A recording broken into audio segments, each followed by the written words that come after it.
Hey there, and welcome back to Queens Behind the Scenes.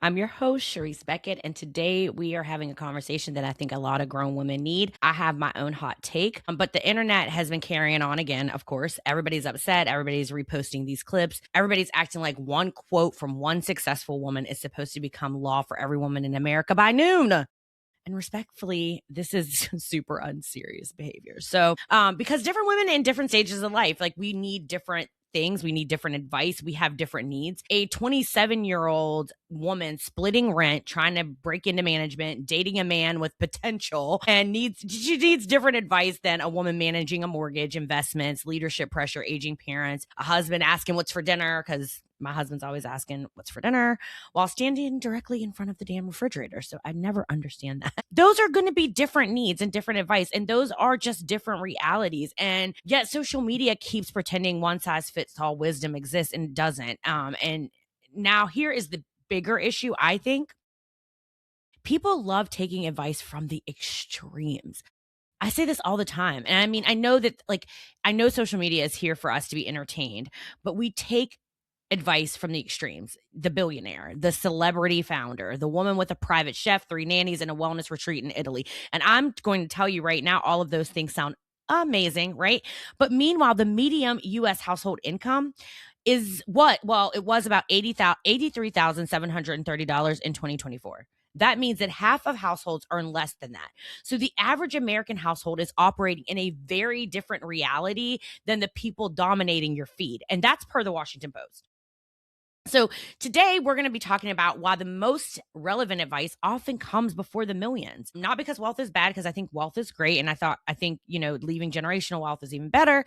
But because distance does change perspective. So let's get into it. Let me say something like very elegant and direct. And I don't know, heavy on the direct. I don't know on the elegance, but success and relevance are not the same thing.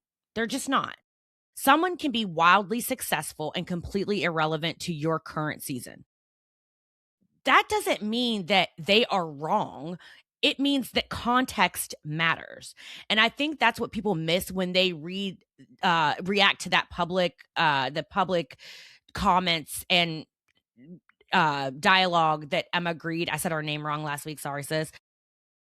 I think that that's what people miss when they react to a woman like Emma Greed. Sometimes the advice is not offensive. It's just not useful for your life in this season you're in, right? And there's a difference. A founder may say, yeah, work harder, move faster, sacrifice more. I don't believe any of this, by the way. Tighten standards and increase intensity. And for women building equity in a startup, that may be excellent advice, right? Like that may work for them. Another woman hears it and she's just trying to survive like daycare costs and corporate reorg and mystery fatigue, because I know that I have been tired. People say mystery fatigue. I have, and I say that because I am tired. I got like such good sleep last night, but I'm still tired. So anyway, but she thinks the girl that's trying to, navigate daycare costs and, corporate life, she thinks, girl, absolutely not. That's also fair. Both women can be right. That's just maturity. So not every message in every room is meant for you in the season that you're in. And I do think that, and this is again my hot take, and I think it's proven, like aspirational is that's what the Kardashians sell. That's what Emma Creed is selling. I don't think I think that they're all, and I'm not going to platform that very much, but I do think that all of that in social media in general, there is a level of aspiration. Be aspirational. I remember I was watching, and will age me because I was watching it in real time, not some repeat. I was watching Sex in the City, and I remember Samantha was dating Smith Jared. Any Sex in the City fans out there will understand. They know who Smith is. They know who Samantha is. Samantha is dating Smith, who was significantly younger than her. And he was going on TRL. Again, will age me because TRL, that was our after school program on MTV. And I called it a fucking program. Oh gosh, I am getting old. But he was like, I don't really want to wear all this designer stuff. And she just handed him a pair of sunglasses. They might have been Dior or like Gucci or something. She was like, just wear these. Wear something the kids can't afford. I always remember that line because I think about it every time I look at social media and I think about like aspiration. That I always just think about. And we know that the internet worships the outliers. So let's talk like numbers. So over 99.9% of US businesses are small businesses. That means the overwhelming majority of companies are not unicorn startups. They're not billion-dollar brands or sexy case studies for a conference stage. They are practical businesses solving practical problems. Yet online, you would think every entrepreneur needs venture capital, a podcast mic, as I speak into one, a founder hoodie, a disruptive app, a TED Talk cadence. Like, please, most people actually really need profitable revenue, stable systems, healthy margins, repeat customers, word of mouth, peace. That's it. But peace does not trend. Chaos trends, right? Chaos trends, fantasy trends, scale to a billion trends. Quiet wealth rarely trends, which is why so many women are consuming content designed to entertain them, not truly equip them. I will say I have a couple of influencers that are actual businesswomen doing the thing that I think are millionaires who are doing, like Rachel Rogers. Read her book, think she's amazing, great advice, and her books does speak to women in a different way, and her online presence speaks to a different way than what I normally see in that my friend, like that we talk about in people's feeds. Like, it speaks to women who are aspirational to make it to a level, but it speaks in real terms that are relatable, and relatable is not always going to trend. So that's the thing, is like relatable doesn't really trend. And then women are still building, that are still building. They have real lived intelligence. They have live, real, you can get it. And that's what this episode is really about, is why the most relevant advice comes before the millions. Now, let me tell you whose voice I do value. Like, I talked about like Rachel Rogers. She's still in motion, but like, I really admire and value women in motion. Still building. And I'm not talking about a woman in motion, I guess I'm going on, but she's a billionaire. I'm talking about women that's still building, still earning, still negotiating, and still balancing. She may not have millions, but she is deeply valuable. And you're probably listening, and you're probably one of them. She has live intelligence. That's what I like to call it.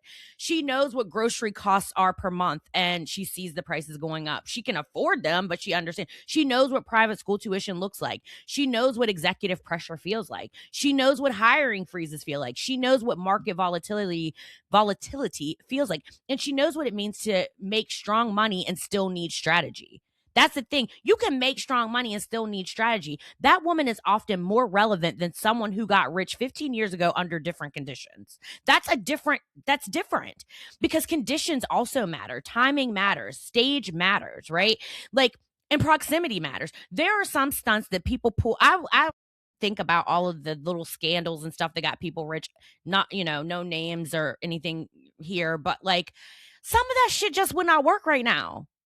And also, we have to remember one of the other really critical things that I think a lot of people forget, is that proximity actually matters. Proximity is going to give you a different outcome than it would somebody that isn't proximate to that. And money changes problems too. It doesn't end them, but it does change situations. And so, let's be adults here. Money solves many problems. We know that. It puts you in different circumstances and different conditions. Like, we would just be immature to like be fake about that. Like, let's not be fake humble. Money can solve unstable housing conditions, emergency stress, access issues, convenience gaps, opportunity limitations. Absolutely, it can change those things. Absolutely. No doubt it can change those things. But money does not automatically solve boundaries or burnout or identity or loneliness or relationship tension or purpose or emotional regulation. As income rises, problems often become more complex and not more visible, right? They become a lot more complex and just less visible. And that's why women with significant earnings can still feel completely overwhelmed. They just look better while doing it, I guess. They always say, "Oh my God, you weren't ugly, you were just poor." And I see this meme that says that all the time. I'm like, "Oh my God." But it doesn't mean that they don't still get overwhelmed. Women are carrying two economies. So even go deeper, women are often operating inside two economies. the paid economy, so your salary, your career, your business, and your unpaid economy, the logistics, the caregiving, whether it be like adult caregiving, your children, you're carrying emotional labor. I know that most, if not all of my friends talk about emotional labor and how as women, especially a lot of my friends are married, most of them actually are, and we talk about the emotional labor of having to think about all the things. Like think about all the things. Oh yeah, like even myself, and I've been saying a lot on here, but I'm just keeping it 100 and trying to talk like I would to one of my girlfriends. And one of the things that women deal with is like they want their husbands to carry some emotional labor, and yet so many times have to do that, whether it's like picking food. They're like, what do you want for dinner?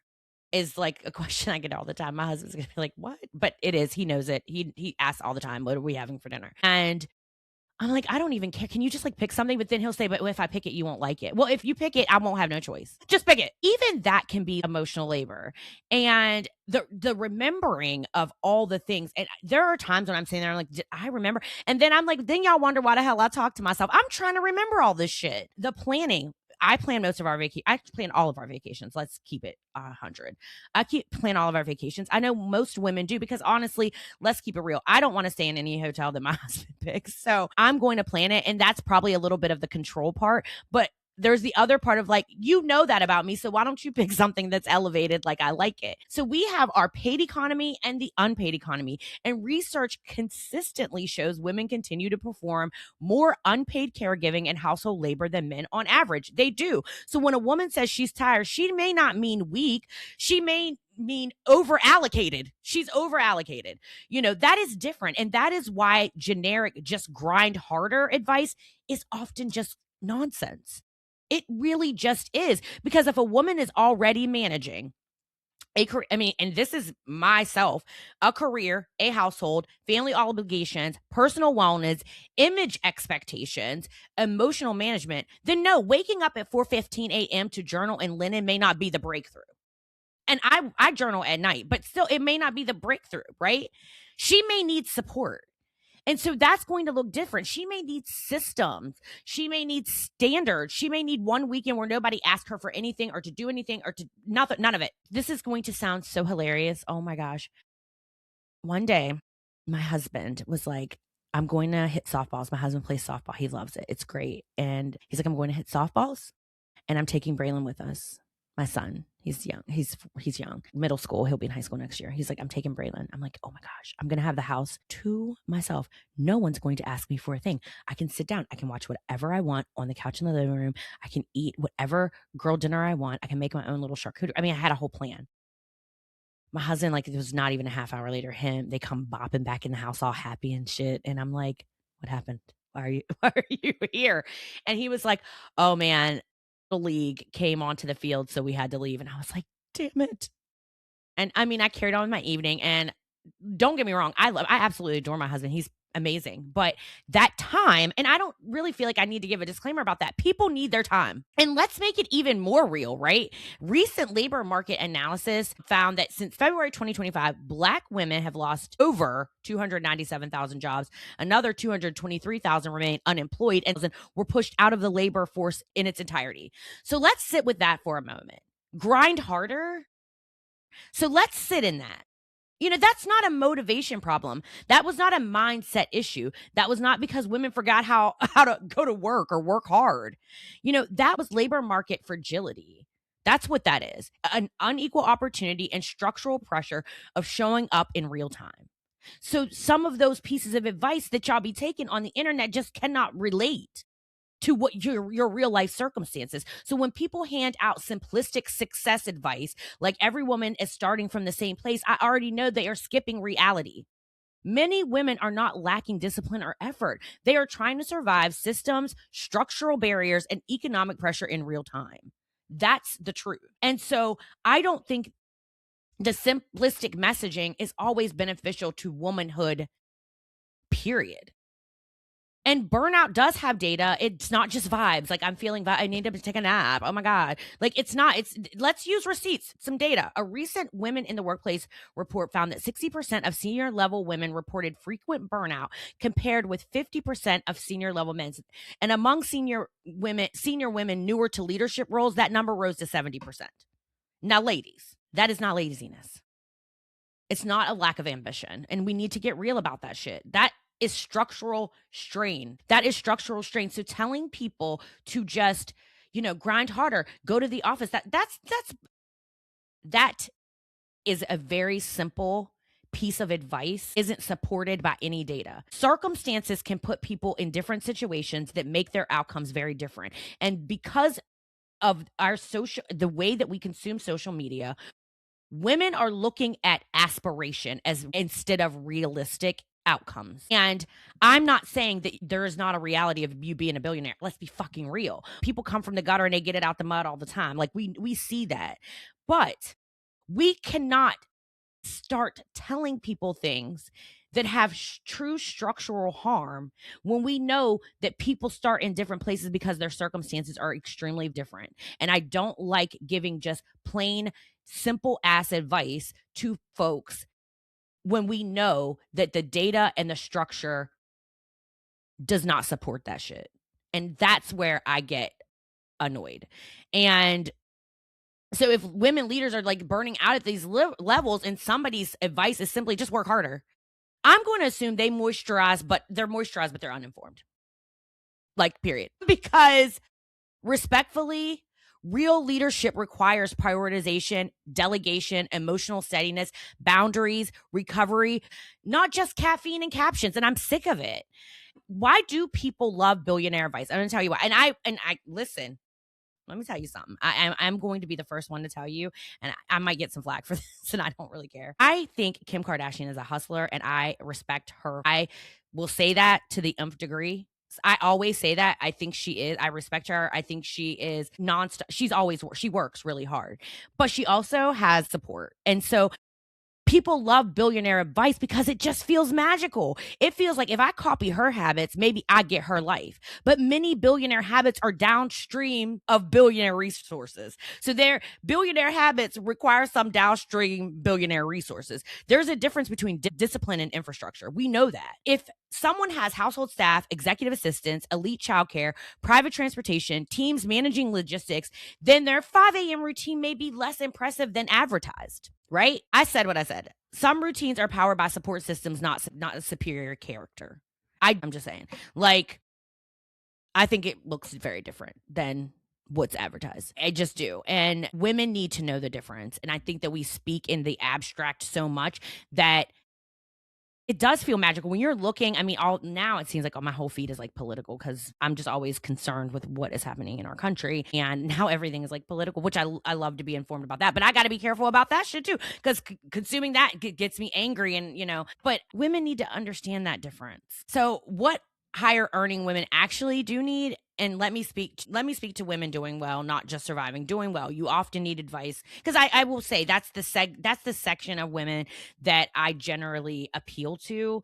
I know that this advice has helped me. Tax strategy, protecting peace, relationship dynamics when you earn more, how to lead without losing yourself. I wrote a book about it. Lifestyle inflation, investing intelligently. That is one that I am really like learning more about. Discerning who is around you for access, and managing pressure without becoming hardened. That is a sophisticated lane. And that is what I wish that we would see more of. Not enough people speak it, honestly, I don't think. You can be highly compensated and still need wisdom. You can have status and still need healing. And you can look polished and still need boundaries. That's grown woman truth, period, point blank, And that's why I think it's like how to choose who you listen to. And I have a framework of like how I'm choosing what I listen to. And like I said, it's been a policy, but I can like scroll. So I have kind of leaned into choosing proximity over prestige. So do they understand the life that I actually live? Do they understand the life you actually live? And choosing wisdom over wealth theater, I don't want to subscribe to that. Do they know something or just display something? Choosing honesty over branding. Can they discuss cost, not just outcomes? and choosing women still in the arena. People still navigating often tell the truth faster than people protecting an image. It's just true. And choosing voices that sharpen myself, not just shrink me. If someone's constant is constantly making me feel behind or making you feel behind, I think you reconsider the subscription. So my personal view, I will say I value women who are accomplished but honest, successful but grounded, elegant but substantive, not giving just like simple bullshit advice, ambitious but emotionally intelligent, powerful without performance or theater. I do not need a billionaire to teach me boundaries. I do not need a celebrity founder to teach me grace. Sometimes I need a woman that has led a meeting all day and tell me tips on how to do that, solved 3 crises, checked on family, reviewed investments, maintained standards, and still had enough softness left to laugh at dinner with her family. That's what I need. That woman knows something. That woman knows something that I need to know. So I'm going to wrap us up here. I know that was like a lot and it was kind of like a rant. And because I just started getting so frustrated, and I get frustrated with the system in itself, is that it's the magic. There's a magic that comes. I remember somebody said, well, you have to really like, your reels need to be this or need to be that. And I'm like, I feel like I'm fucking acting. I don't want to feel like that. I want to be myself. And I want people to learn practical things from what I'm saying. I don't want to perform lifestyle theater. I don't want to do that. This is my life. And I think that I have some knowledge and wisdom to provide some women, not all women, right? And so I know if you take one thing from me today, let it be this: like, stop assuming that the richest voice is automatically the most relevant voice. Sometimes the best advice comes from someone a few chapters ahead of you. Sometimes the smartest woman in the room is not the loudest and not the most followed and not the one selling a course in silk pajamas. Sometimes the most relevant advice comes before the millions. Thank you for spending time with me today. I'm about to go eat some Chinese food with my family. I'm so excited. It's like my favorite dish is coming and it is amazing. But if this episode spoke to you, send it to another woman building a real life, not just a photogenic one.